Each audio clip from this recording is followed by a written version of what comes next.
So today is May 4th as I'm filming this, and I was busy the first couple of days of May, but I'm going to be filming my April wrap-up. Again, this probably is going to come out sometime in June or July, but I still want to film it now. I did end up changing the tier names a little bit from the last time, so I'll go over those. But overall, I am really proud of the amount I read in April. I think this is the most I've read so far in 1 month, but we will go over everything. So let's get started. First, let's go over what I changed the titles to. I have amazing, good, alright, not good, and terrible. Just a little bit more self-explanatory, 1 and 2, a little bit more straightforward, and it wouldn't make me feel bad putting like a true crime documentary on good. Like how I almost put 2 true crime documentaries in the old list titles that were Live, Laugh, Love. Which, yeah. But we're gonna get started today.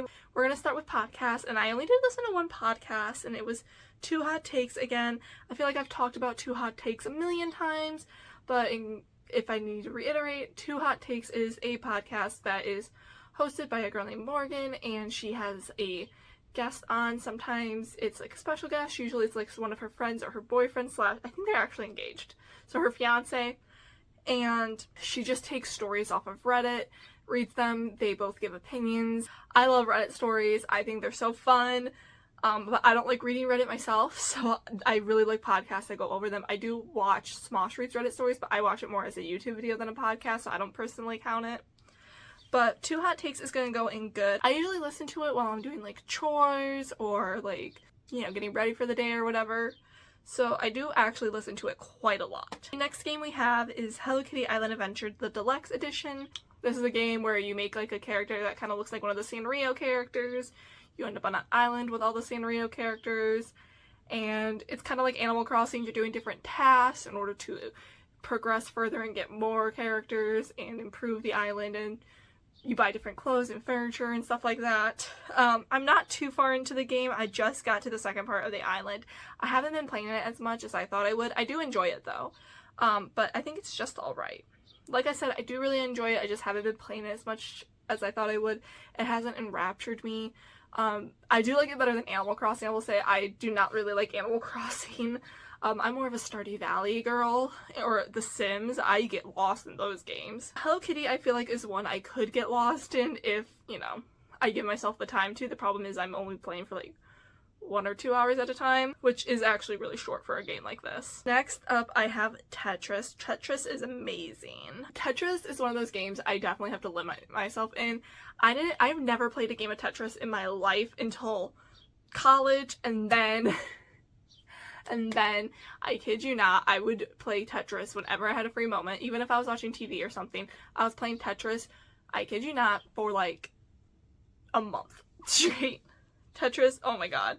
Tetris is addicting. You need to be careful with Tetris because it doesn't seem like it would be, and then it is. The next game I have is It Takes Two. I played this with my best friend, and I am putting that in amazing. This is about 2 adults who have a kid together, and at the beginning of the game they tell their kid they're getting a divorce. And their daughter is really upset about this, and she ends up accidentally turning them into dolls who will not become human again until they figure out their marital issues, which is not a great way to get your parents to get along again, but this game is amazing. I did not expect it to be as good as it was. I fully thought this was going to be a game that I would just jump into and it would be fun and funny, and it was fun and funny, but it was also very deep and it got really sad at some points. And I will say, again, I played this with my best friend. You do have to have 2 players. It's not like one of those optional ones. I played this with my best friend, and we've played games before, but we've never sat down and played a game like this. If we're gaming together, it's like a 1 or 2 hours we're doing, unless we're trying to like push through to beat a game. This one, we had like no problem sitting for like 4 to 5 hours playing. So then we go into albums I've listened to. I only listened to 2 this month.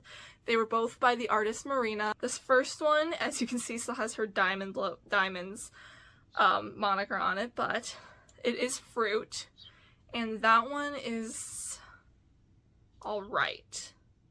I was actually really surprised. I only thought Fruit was good.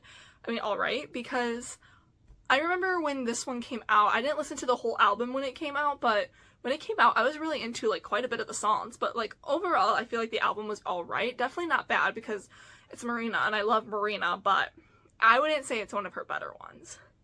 And then we have Love and Fear, which this is actually my first time listening to Love and Fear. When Love and Fear came out, I actually didn't listen to it, and I don't think I've listened to any of the songs before, except now, obviously. But this one is a more, like, slower, sensual. I would compare it to Taylor Swift's, like, Folklore or The Tortured Poets Department. It's just a more slow, meaningful album, and I thought it was good. I was actually really surprised by how much I liked that album, and I think I've listened to all her albums now, and I think that one is my second favorite, right behind Electra Heart. Electra Heart is my favorite of her albums, but that one, it could go either way with that one and Ancient Dreams in a Modern Land for number 2. So then I only watched one movie this month, and it is the Minecraft movie. I'm actually going to put it in not good. I will admit, I did enjoy it when I went to go watch it. I was laughing, I thought it was funny. However, it's not a movie that I would really want to go rewatch.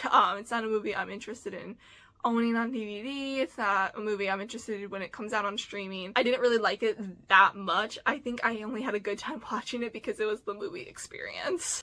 Then we get into TV shows, and I have 4. So one is Steven Universe Season 1. This is good. Obviously the later seasons of Steven Universe get better and better, in my opinion, but I did only rewatch Season 1 this month, so I do have to judge it based on that, and Season 1 was good. It gets you sucked in, it does its job, it gets you introduced to everyone, gets you entertained, but it wasn't anything amazing yet. I have Bad Influence. This is a Netflix docuseries that is about child influencers and the cons of that, specifically the Piper, I don't know what her last name is, but her first name is Piper. She had like basically a kid vlog squad, and it was ran by her mother, and it also kind of exposed her mother for shady business practices and like basically abusing these children. I would say this was good too. It was really interesting to see where, you know, a lot of these kids started and what they're doing now and how it's affected them and just what they had to say about it after the fact.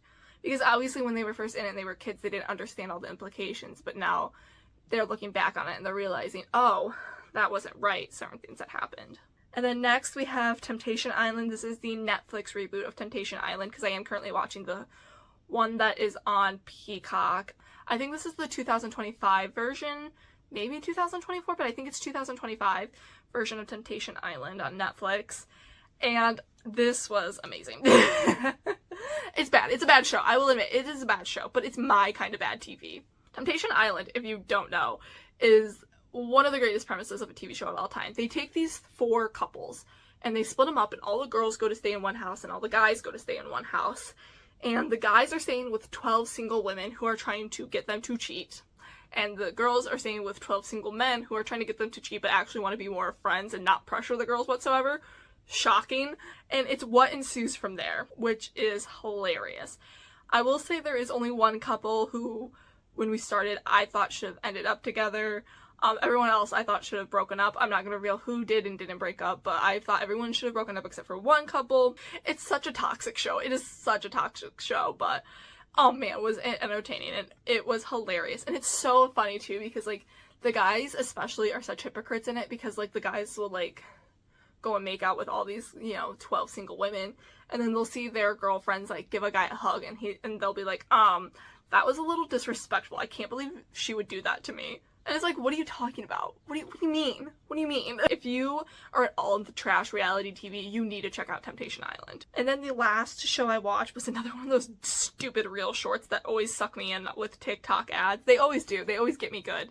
And this one's called The Mafia's Obsession. This one is about a future mafia don. His name is Pietro, and when he is like 12, I think, he ends up falling in love with this other kid named Augusto, and he starts plotting from then on to make Augusto marry him when they get older, and there's like contracts and battles and weddings, and like Pietro is like proving again and again how much he cares for Augusto, and Augusto eventually does fall in love with Pietro, and it's very dramatic, and it was not good. These reel shorts are never good. They're never good. I will say the one thing that I did like about this one is I have watched a couple of real shorts. And the first couple I watched, I kept getting mad because, like, one of the couple would die. And I was like, that's so lame. Like, I want them to live. I want them to be together. Why did I watch them fall in love for one to die? So this one, at least they both lived at the end. Okay, and then we get into the books I read, and I read 6 books this month. The first book I read was 9 Month Contract by Amy Dawes. I actually posted a TikTok right when I finished this one because of how much I loved it. 9 Month Contract is about a girl, what's her name, who needs money because she actually wants to open an animal sanctuary for animals that are more uncommon, like basically more farm animals, but she's also willing to accept like more exotic animals too, but it's mainly farm animals she wants to open a sanctuary for, and she needs a lot of money for it. So she ends up taking the surrogacy gig for this man who wants to be a single dad. He's dated a couple times, but he's not really into the dating scene. He didn't like it. He has a bad experience in the past.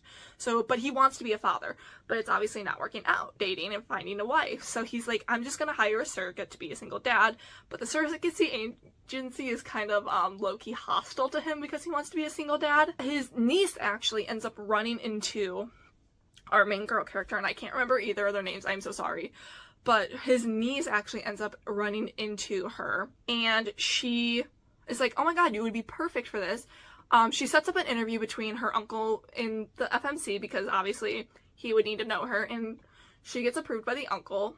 She gets pregnant. She becomes the surrogate, but as things go on and they learn more about each other, because she's also living on the property because she doesn't have a place to stay, so she's living in his barn technically, but it's like he's converted the top part of it into a studio, so she's not living in the barn, but it's in the barn. As things go on and as they get to know each other more, he is getting more and more protective and possessive of her, and she is getting more and more comfortable with him. I thought this was amazing. I was really shocked with how much I liked this book. I originally picked this book up because I thought it was going to be a fun, silly, goofy kind of book, you know, one to make me laugh and stuff like that, but like it was surprisingly like really thoughtful and emotional at some points too. Like just hearing what the FMC like is describing about how she feels about herself and how she views the world was like so sad. And like then you figure out what happened with the MMC, his past relationships that's led him to this, and it was really emotional, that book. I highly recommend it. I have already Amy Dawes, she was originally an indie published writer, and now she's getting her stuff traditionally published, and she currently has 2 books that are on their way to being traditionally published. One is the direct sequel to 9 Month Contract, and I don't know what it's called. And then another one is a semi-prequel to 9 Month Contract because it is the oldest brother, because it's 4 brothers, but only 3 are going to get books in the series because the oldest brother actually got a book in a different series. And technically his is the last book, but I think it's like one of those series you don't necessarily need to read in order. Both of those books I do already have reserved. And again, I did post a TikTok like right after reading it, which Amy Dawes liked, so that was exciting for me. And then I have Sunrise on the Reaping. This is the newest Hunger Games book by Suzanne Collins. This follows Haymitch's story. I hate to say it, this was good for me. I am doing a reading vlog for it. I'm currently editing all of them. I have finished it, obviously, filming because it's on this list. But I'm currently editing the reading vlog for it for my TikTok, and then it's gonna get re-uploaded on YouTube. This is definitely the saddest of the Hunger Games books. Everything that went down in this was heartbreaking. It did make me really angry at some points too, so it's kind of hard for me to put it in amazing when it gave me a lot of anxiety and anger and sadness and not really a lot of hope. But I do still really like it. I think it is one of the better Hunger Games books. It is right up there with Catching Fire, in my opinion. If you're a Hunger Games fan, you have to read it. And if you're not a Hunger Games fan, read the fucking Hunger Games trilogy and then read Ballad of Songbirds and Snakes and then read Sunrise on the Reaping. I do think they should be read in publication order, even if Ballad of Songbirds and Snakes is the first that takes place in the timeline, and then Sunrise on the Reaping and then the original trilogy. I think you do need to read them in order because you'll get more out of it that way. I'm going to do this near the end. So next up, I'm going to do Queen Takes Rose by Katee Robert. This is the 6th and final book in the Wicked Villain series by Katee Robert, which is kind of like a dark romance kink club twist on different Disney tales, and this one is pairing Maleficent together with Aurora. One of the main female characters' name is actually Aurora in this, so it's very clear who it is. But this is about Aurora and Malone, and Malone and Aurora have had a past, and you've seen them in other books interacting around each other and weirdly with each other, but not with each other. And in this book, it's finally reached their breaking point. Both characters have. And Aurora agrees to do a 2-week contract of exclusivity with Malone, but she has ulterior motives to it. And Malone is doing a 2-week contract with Aurora because Malone has become so obsessed with Aurora that she can't focus on other parts of her life. So she's like, I'm just going to get it out of my system. I'm going to own Aurora for 2 weeks. And then slowly, both of them kind of don't want it to end at 2 weeks. Again, this is the last book in the Wicked Villain series, except for, like, I think there's a bind-up of all the novellas of it. This was good. I really liked this. It's hard for me because I've read them so spaced out, but I think this is my second favorite of the Wicked Villains.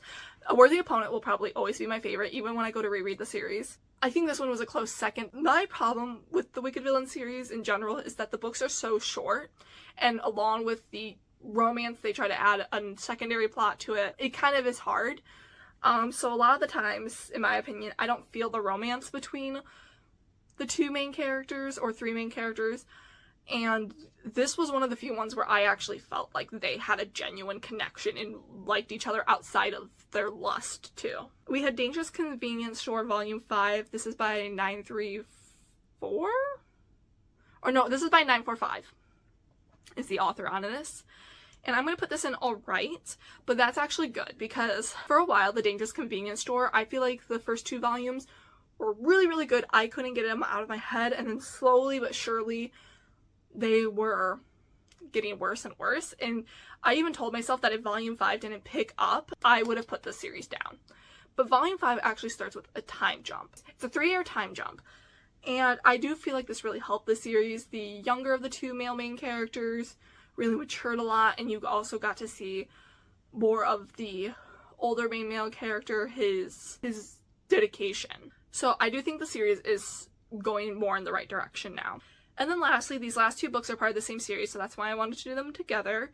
We have Always Practice Safe Hex and Resting Witch Face, both by Juliet Cross. These are books 4 and 5 of the Stay a Spell series. Always Practice Safe Hex follows Livy and Gareth, and this is an enemies to lovers supernatural romance. All the female main characters in the series are witches. The male main characters are different species. Gareth is a Grimm, this is the first Grimm you see, and we get to discover like what Grimms are, where they come from. We get to discover a lot about Grimms, which have always been a mystery throughout the series so far. This one is an enemies to lovers office romance when Livy and Gareth are both working together on a marketing campaign project competition for this industry and it's a charity project too. And I do feel like this one also tackles some very like important and serious topics, and it was really good. I think that is one of the better ones. In my opinion, the Stay a Spell books just get better and better and better with each entry, hence why Resting Witch Face, which is about the oldest sister Jules and Reuben, who is a vampire, is amazing. This is probably my favorite book I read this month. I loved Resting Witch Face. I thought it was so beautiful at first because it is a second chance romance. It's also a road trip romance. I was really nervous going into this because Reuben and Jules, they used to date. They broke up 12 years before the start of this book, and they used to date, but slowly over the course of the series, they have had to be working close together, and Jules is like, oh, we're finally back to a place where me and him can be friends and cordial, and Reuben is like, we're back to a place where I can have her again. You do get to see why they broke up originally, which is very... I 100% completely understand why Jules broke up with him. I'm not going to tell you why. But what happened and the way it happened. When it happened, Reuben is like, I won't let this happen again. Jules is like, but this isn't the first time it's happened. She puts her foot down. She's like, I can't do this. This is not okay. And you understand why she leaves. It's because it's a pattern of behavior she saw, and she's like, I can't do this. But then you see within the 12 years and throughout the series, both of them have changed so much. Even from the beginning with Wolf Gone Wild, both of them have changed because you meet them both in that book. And Reuben is finally done. He flat out tells her, your time is up. We are meant to be together. And what I really appreciated is that she didn't have them get together again right away. It was like the perfect 60% mark, so you got to see them get together again and have time to get together again. And it made sense that they slowly got together again. And then you got to see them as a couple again. which I really appreciated. I don't like second chance romances where we're just spending time getting them together again. I want to see them as a couple again and how they've changed and how they're interacting now. And I just loved it. I thought it was so good. Okay, that is my April wrap up. Again, this probably won't come out till June or July, but who cares? Yeah, this also looked like a pretty good month. Again, I was really proud of the amount of books I read. But yeah, I played a lot of great games and I read a lot of great books this month, it looks like, and I watched a lot of good TV.